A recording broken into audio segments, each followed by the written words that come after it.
शिवजन्मोत्सवाकरिता शिवसृष्टी प्रतिष्ठानच्या वतीने नूतन पदाधिकाऱ्यांची निवड करण्यात आली। शिवजन्मोत्सवाकरिता पदाधिकाऱ्यांची निवड करण्यात आली।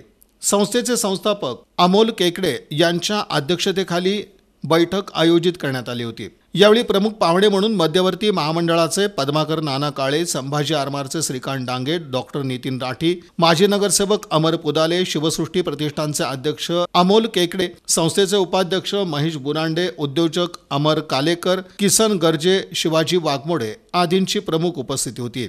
प्रारंभी शिवरायांच्या आरतीने बैठकीला सुरुवात झाली। शिवसृष्टी प्रतिष्ठानच्या कार्याचा आढावा घेत श्रीकांत बापू डांगे यांनी उत्सव काळात शिवरायांच्या कार्याचा जागर करत शहरातील सर्वच उपक्रमात युवकांनी सहभागी होण्याचं आवाहन केलं। यावेळी चेतन गायकवाड, विकास बळुंडगी, योगेश पतंगे, केडी बिराजदार, अनमोल केकडे, फैयाज शेख, गणेश पुकाळे, विजय तलवार, सचिन स्वामी, हरी उपरे, रोहित राजोल, गणेश हुलसुरे यांच्यासह युवा कार्यकर्ते बैठकीस उपस्थित होते। सूत्रसंचालन प्रथमेश कासार यांनी केलं। दरम्यान शिवजयंती 2025च्या उत्सव समितीचे पदाधिकारी याप्रमाणे अध्यक्ष श्रीकांत यंपुरे, उपाध्यक्ष तेजस सुरवसे, कार्याध्यक्ष महेश लोकापुरे, सचिव राहुल भोसले, खजिनदार आशिष दुंबड, सहखजिनदार म्हणून नागेश माळगे यांची निवड करण्यात आली।